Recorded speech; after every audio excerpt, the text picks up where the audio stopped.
All right. So we got people on. Hello, Jane. So I'm going to go ahead and get started. It's 8:02. So let's just roll with it. No need to delay any longer. Hello and welcome. My name is Michael Robertson Jr. And if you don't know what this is a new, updated, slightly different version, but also very much the same Facebook Live Hangout that I'm going to be doing monthly.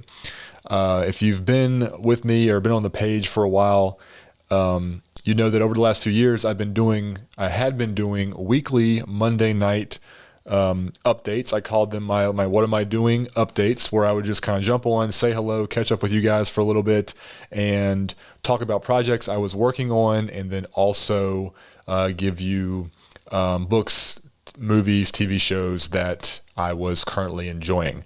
After several years of doing that, between just some changes in my life and scheduling and just kind of the vibe I was getting from these lives and feeling like I was getting a little bit repetitive and just not being very interesting and not having a whole lot new to say each and every week, I decided to change them to a monthly Facebook Live.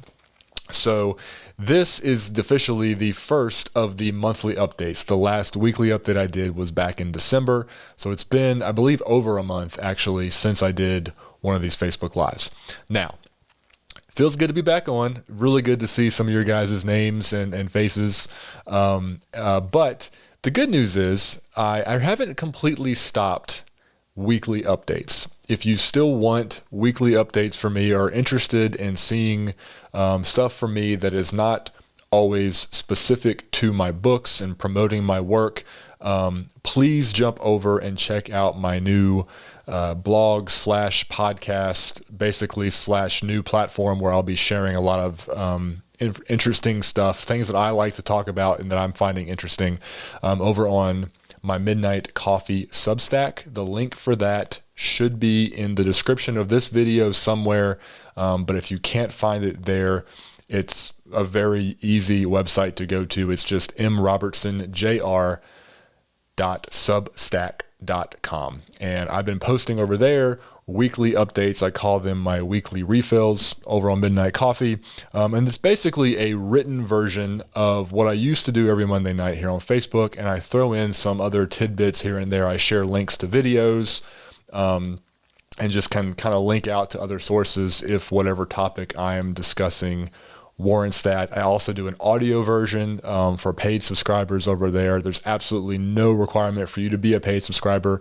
The majority of what I put out over there is free, but I do put video content and certain audio versions of content available exclusively to the paid members, just as kind of an extra bonus, because some more work does go into all of that. And for those of you guys that are generous enough to part with a few dollars every month to support me and my work, that's just kind of my way of saying thanks. You know, here's some bonus material. And plus I enjoy doing it. I like making video content and audio content. And the podcast that I just recently started, we've only had 2 episodes.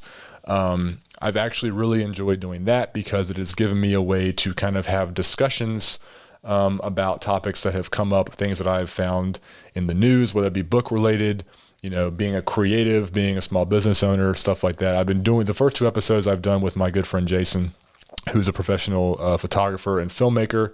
But I do have plans to expand out my guests and my co-host on that podcast, to bring in hopefully some other creatives as well and just talk about whatever we find interesting. So again, it's called Midnight Coffee. It's over on Substack in that URL, mrobertsonjr.substack.com. I have been doing all of the weekly updates over there. Anyway, enough about that. I sound like a commercial. I sound like I'm advertising. That's not what I want to do. I just kind of wanted to share that with you guys in case you're new and you haven't seen any of the posts that have been on Facebook. And you may remember that one of the big reasons that I wanted to start Midnight Coffee was because Facebook as a whole was making it very difficult for me to share content with you guys that ever linked out or advertised something that was going to take you beyond Facebook. It just kind of shut those down and did not show it to the 6,000 or so of you guys that have liked or followed my author page on Facebook. It would only show it to just a small subset of you. Whereas things that didn't have links, like just pictures and stuff like that, it would get a lot more engagement. So I kind of got tired of playing that game and wanted to go somewhere that I kind of felt like I was more in control of what people were going to be able to see and just share some more stuff. So Facebook for me going forward is going to be more of a place where I'm going to be sharing information purely about my books and my work and upcoming projects that I'm working on. Everything else is going to kind of be over on the Substack side of things. And this is different. I know I said I was done talking about Substack, but just to clarify, this is different than my regular author newsletter that I still send out whenever I do have sales, promotions, or new books coming out, new pre-orders, what have you, completely separate. So don't feel like if you're on one, you have to be on the other or vice versa. They are very different platforms. Okay, let me go through some comments here real quick. Yes, the old gang back together. It really does feel like that. It's kind of funny how I almost started to miss this to a certain degree. So I'm glad that some of you guys have come back to hang out with me for these monthly chats. Thanks, Mike. I've been enjoying the Midnight Coffee platform. Susan says I've enjoyed the blogs and the podcast. Thank you, Susan. Glad you're enjoying them. Hello, Christy. Good to see you. Okay, so let's dive into, now that I've gotten all that preamble, explanatory stuff out of the way, let's talk about our first topic, which is what I am reading. And this is going to be a very, very boring first topic. You would think that me having been gone off of these weekly updates here for over a month, that I would have so many books to talk about, and nothing could be further from the truth. And if you've been reading the weekly updates over on Midnight Coffee, you're probably chuckling already, and you know why. So let's talk about the one book that I did finish since the last time we hung out in here live, and that was Tomorrow and Tomorrow and Tomorrow by Gabrielle Zevin. I actually listened to this on Audible. Gabrielle Zevin wrote The Storied Life of A.J. Fikry, which I really enjoyed a few years ago. This book actually won the Best Fiction book overall in this year's, or I guess last year's, Goodreads Choice Awards. So I was really intrigued by it. And I really, really, really enjoyed this book. It's a very, very up and down kind of roller coaster of a ride between two characters. It's not really a rom-com by any sense, but there is humor in it, and it does kind of have the feel of a rom-com with the two characters and kind of the will they, won't they dynamic that they have in their life and the trajectory that they go on. It's very, very interesting. It's very uniquely written. There's some really clever stuff that she does with prose and narrative and some decisions that I am so glad that an editor did not come in behind her and say, you have to do this, in a more normal fashion. You can't tell the story this way. It was really interesting. I found myself putting aside my Kindle book that I was reading to listen to the audiobook of this more so than I normally would when I was at home, because I was really interested in these characters and I wanted to know how the story was going to end. There is a small asterisk that I put when I on my explanation of this book when I tell people how much I enjoyed it, because the two main characters, they are video game designers, and there is a good portion of the book that deals with them creating games and discussing game layout and the idea behind the games. And it's not a crucial point to the story. It's basically just the glue that's kind of holding these characters together in their lives. But me being a lifelong gamer and being fascinated with technology, I work in IT, it just kind of heightened the sense of really, of curiosity with the story and how it was all kind of playing out. So I might have enjoyed it more than some people, but again, it won Goodreads Choice Awards Best Overall Fiction. So I doubt everybody that voted for this book was also a video game lover. So if you're looking for a really interesting literary novel, check out Tomorrow and Tomorrow and Tomorrow by Gabrielle Zevin. Not the fastest paced book, but I really enjoyed it quite a lot. Now let's talk about the elephant in the room again for all of you guys that have been reading my Midnight Coffee updates. I have been reading Wayward by Chuck Wendig for over a month, well over a month. Now, this book is 800 pages, which is a large book, but nothing that normally it would take me this long to read. This is the sequel to Wanderers that came out, I believe, in 2018, 2019, which if you guys have been hanging out with me on here for a while, you know I just loved. I loved Wanderers. I remember sitting in my car one day at work on a lunch break and just completely blowing past my allotted 1 hour to something like an hour and a half to finish reading this book on my Kindle because it was so good. This is the follow. This is the sequel. And Wanderers was a book that I didn't necessarily think was going to have a sequel or maybe even need a sequel.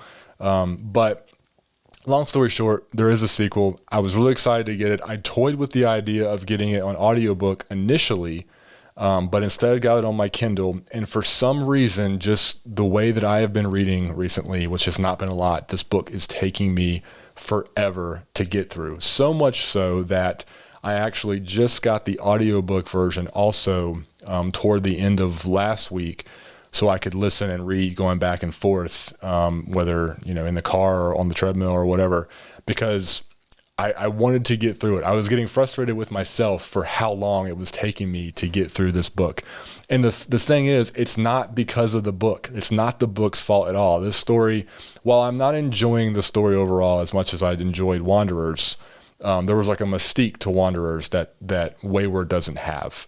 But it's still a very, very engaging book. Lots of characters, lots of different plot lines, lots of oh shit moments. It's just taken me a long time to get through. And I've crossed the 75% mark today. So I'm getting closer. So hopefully when I write next week's weekly update, and certainly about the next time I talk to you guys here on Facebook, I will finally have finished this book and I can kind of give you my final opinion of it. But it's a good book, but for some reason, man, it is taking me forever to get through. And as you guys know that are readers, the list of to be read books does not get smaller. So as I'm just taking weeks and weeks to read one book, I'm just adding more and more books to my list that are like releasing or about to release that I know I'm going to want to read. So I feel like I'm getting behind in the reading world because it's taken me so long. It's not a feeling I like, but anyway, hopefully that will get rectified here pretty shortly. Okay, let me scroll through here. We're good there. All right. So what am I watching? Now, this category, I have had some updates. So we'll start with TV, and I'll run through those quickly. My wife and I did finish watching the new first half of this most recent season of Yellowstone. It was okay. Not my favorite, season of the show. Interesting cliffhanger for second half of the season. I'm also kind of wondering if this is going to be the last season. I kind of hope it is. I hope all this gets. I really enjoyed the show overall, but I think it's time to wind it down. So that was interesting. I started watching Willow on Disney Plus. I think I may have even talked about that the last time we met on Facebook. It's a kind of a Disney Plus reboot series of a movie that I really enjoyed from my childhood. It has Warwick Davis in it. Kind of a fantasy story. That's pretty good. I watched the first, I think, 4 episodes and then kind of paused watching it. So I need to catch up on that. I will. I enjoyed it, but it wasn't something that I was just like dying to get back to. What else TV-wise? Oh, my wife and I started watching The 90s Show on Netflix, which is like the updated version of that 70s show, which is pretty funny. If you enjoyed the original, it's kind of cute. It's a nice little mindless show to watch. I like the cameos of the previous characters. I think more so than some of the current children that are on the show. And then Red and Kitty are really funny as well. They haven't missed like a beat since the initial series. So this show actually really took me by surprise. Fleischman is in Trouble. It's a series that's on Hulu. It stars Jesse Eisenberg and Claire Danes and Lizzie Kaplan. This show, I saw a preview for it when I was watching something else on Hulu, and I like Jesse Eisenberg quite a lot. So I wanted to watch it, and I thought it was going to be kind of more comical, similar to the way that Breeders was, which was on FX with Martin Freeman. And it started out that way, kind of a quirky comedy about a guy that was going through a divorce and he had children and he worked in, the city. And then I was engaged at that point. Like I was interested and I really enjoyed watching it at that point. And by the time that show ended, I was just kind of gutted. It was such an interesting and accurate depiction of middle-aged life and like married life and having children and some of the thoughts that, we go through, our self-doubt, an exploration of our self-worth, remembering who we were before, we got older. It was some of the best writing that I think I've seen. And it was just so impactful. Like, I mean, my wife and I watched the last episode almost just in silence. We were so captivated by what was happening. And it really kind of hit you in the gut. So that show was it was an interesting, like, I've already used this analogy once, but very much a roller coaster of funny, quirky, haha, to like, oh man, this is like really interesting and insightful. So that was really good. I've been recommending that show to some friends. I know it's not going to be for everybody, but I was pretty much blown away by it. Like it completely captivated me.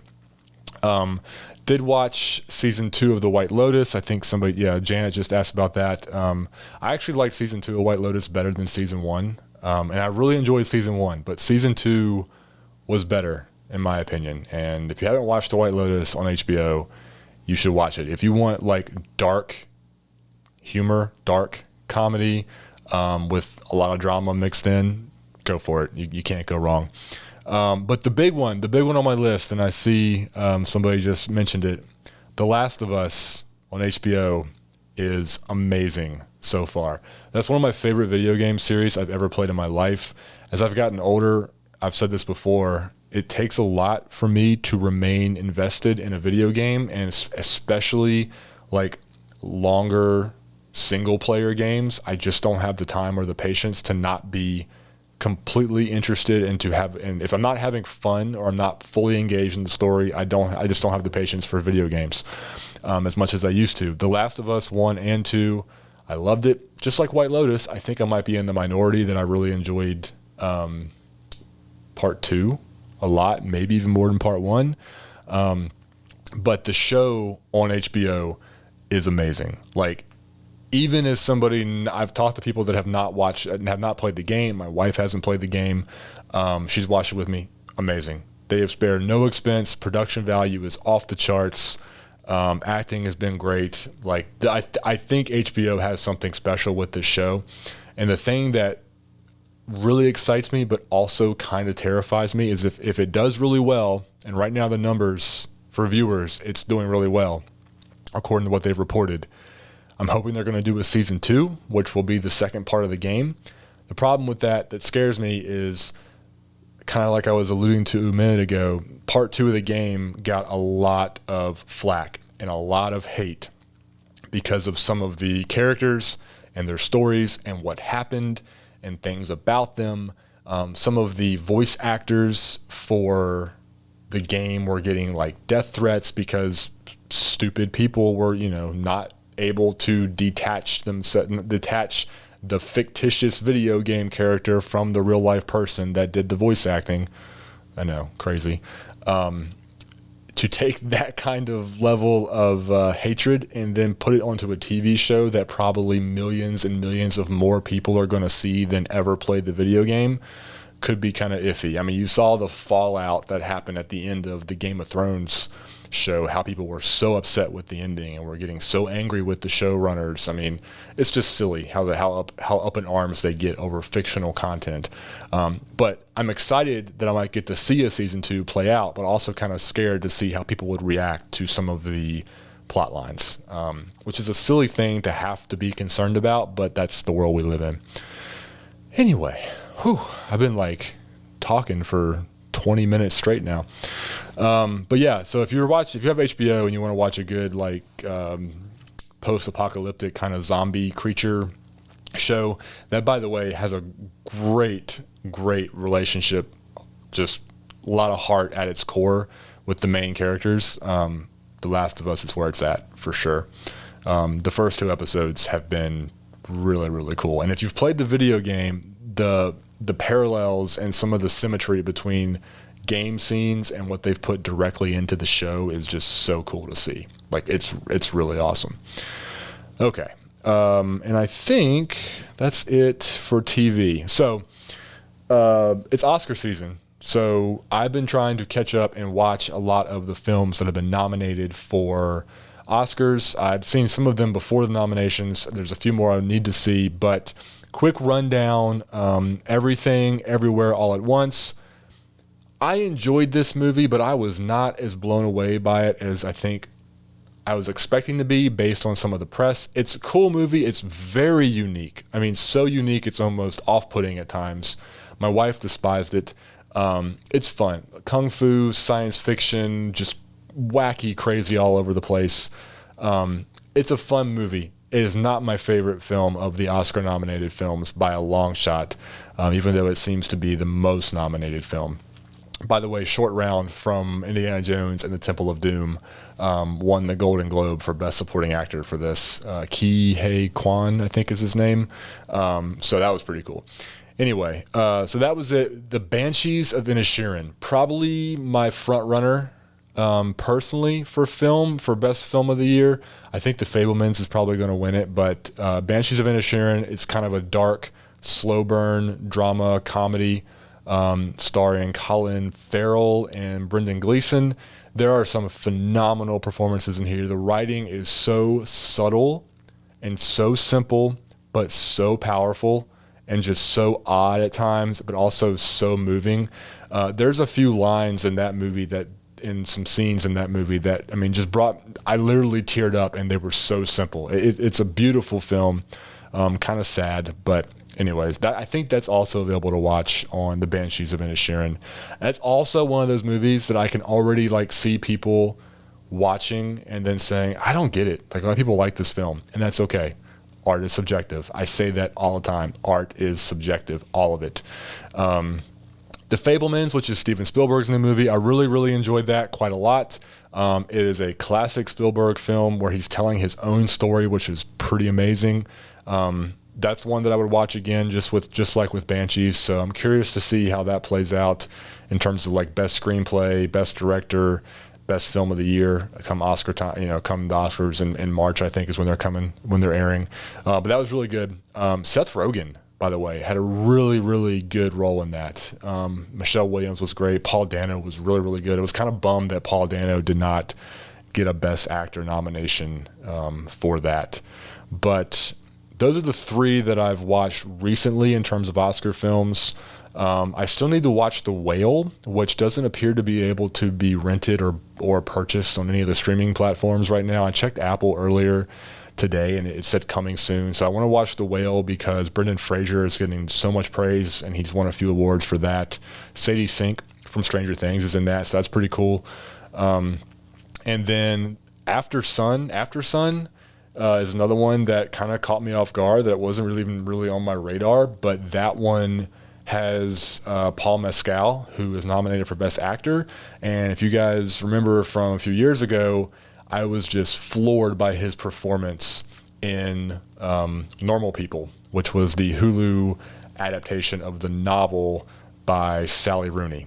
It was a great book, amazing show, and he was just so good in that. So much emotion he could just transmit in his eyes and his body language. So really excited to see him get nominated for an Oscar. I have no idea what this movie's about. I've watched the trailer. I still don't really know what this movie's about, but I want to watch it because I'm a huge fan of his acting. So those are the 2 I need to watch soon. And then a little more fun, less dramatic, more back to my horror and slasher roots. The trailer for Scream 6 just dropped last week. And you guys know I'm a big Scream fan. So after watching the trailer, there's a part in the trailer where Kirby, who is a girl who we presumed was dead from Scream 4, she's in the trailer. She comes back and she's like, yeah, we have some shared history, talking to the current girls that are in trouble. And that kind of got me thinking, I haven't seen any of the Scream films except for Scream 1 and of course the one that came out earlier this year, or early 2022. I haven't seen 2, 3, or 4 in a long time, like probably since they came out. So this weekend I decided to kind of have a little mini Scream marathon, and I watched Scream 2, 3, and 4 back to back to back. And that was a lot of fun because there was some nostalgia there, some like, oh man, I forgot that they were in this movie. You know, these young actors at the time that have gone on to be, you know, huge successes. So I kind of, on Midnight Coffee, I gave in this week's weekly update, I gave my official Scream film ranking for my favorite, the order of them, and I went from best to worst. I went Scream 1, Scream 2, I think it was Scream 2022, Scream 4, and then Scream 3. Scream 3 was dead last. I did not like Scream 3. It had, I think, 2 good scenes in the whole film, and the rest of it just felt so forced and kind of cheesy and over the top at times. And I didn't love some of the technology that Ghostface was using at the time. It just didn't work for me. Interestingly enough, when I was kind of reading some of the IMDb trivia about Scream 3, that was one that Kevin Williamson, who is the screenwriter for the original Scream and the majority of all the rest of them, had his script basically extensively rewritten by somebody else and turned into like an entirely different film. And that makes so much sense to me because it is definitely the weakest in the franchise. So anyway, that's my official Scream rankings. I'm really excited for the new Scream. Wasn't sure I was going to be when I heard it was going to be in a big city, but after watching the trailer, I'm ready for it. I've said this before. The Scream franchise, even though Halloween hasn't stopped the Halloween franchise, and they're still making Halloween movies, and I've really enjoyed the more recent Halloween films, and the original one is so good. I feel like the Scream franchise is the Halloween franchise for my generation. Kind of like that one level up from the generation that grew up watching the original Halloween movies. What I'm working on, this isn't super exciting, and I kind of already talked about the majority of this in the beginning, but the last few weeks I've kind of been focusing on getting the Substack up and running. I've been having a good time just kind of getting that set up and exploring it. The podcast has been fun. Some video update stuff I've done over there has been fun. But if you have been follow me on that, you know that I have been brainstorming and making some notes and some plot points for a potential Lance Brody number 8. This is something that I wasn't sure I was going to do, but I feel like I would like to, and I feel like I have a good idea for a story. I just need to flesh it out some more. And I talked about this a lot actually on the podcast, and some stuff that went down last year, and why I stopped writing Lance, and where I kind of brought the series to an end, and what my idea was going forward. So I won't get into all that again. But I have an idea for it. I have 3 solid ideas for more Lance books now that we've moved on from the initial kind of chapter of his life. The question is, are they good enough ideas to write a whole book about? And that's what I'm working on right now. But also, after I watched all the Screams this weekend, I really got the itch to also maybe kind of want to write a small town slasher. It just seems like it'd be fun. It's a genre I've always really, really enjoyed. So that could be on the horizon too. I don't know what's going to be next, but the good news is I'm ready to start writing another book. The End House came out in October, and I haven't written anything except for that Christmas short story that I posted on Substack a few weeks ago around Christmas time. Haven't written any fiction since then, so I'm ready to get rolling. Just got to kind of get some plotting done first. I'm not a huge plotter. I'm more of a pantser. I like the story to kind of unfold itself before me, but I want a solid idea of what the story should be before I get started. So that's what I'm doing there, and I think that is everything. I think I'm all caught up. So let's see. Mike says that he's looking forward to watching Knock at the Cabin, which opens on Friday. Yeah. So I think I actually talked about this before we stopped doing the weekly updates, but there's a M. Night Shyamalan movie called Knock at the Cabin coming out in February. It's based on Paul Tremblay's book, The Cabin at the End of the World. Really awesome book if you like Paul Tremblay. He's an acquired taste, I think. I think he's one of the most brilliant minds working in horror right now, but he's definitely not for everybody. The movie is based on his book, and for some reason, the marketing department and the studios seem to be really hell-bent on not ever telling anybody that. They're just burying his name in all of the marketing promos. It bugs me so much. I know Shyamalan is fantastic, and he deserves everything he's got, and obviously it's a movie. They're going to make his name huge, but man, put Tremblay's name on a poster or something somewhere. Robert just finished The Sundown Motel. Yeah, I thought that was really good. My mother actually just brought me a whole stack of, what's her name? Simone St. James. Is that who wrote The Sundown Motel? She just brought me like 3 of her books that she had read. So I have those in hardback over in the other room. So I'm looking forward to reading those because I really liked The Sundown Motel. It was actually on my list of favorite books of the year last year. So, yeah. Okay, that's it. I don't think I have anything else. We are approaching like the 30-plus minute mark, so I've probably said enough for one evening. So thanks for hanging out with me. I appreciate it very, very much. Felt good to get back on here. I guess the one thing that I'm noticing now with monthly updates is I'm talking a lot for a long time. So anyway, maybe I'll figure out a different format for the monthly updates. Thanks, guys. I appreciate you hanging out with me. Again, good to see some of your names and faces scrolling by on here. And if you're interested in learning more about all the other stuff, again, the link should be in the description of this video if you want to go hang out on Midnight Coffee as well.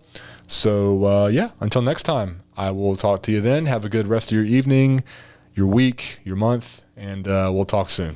Bye.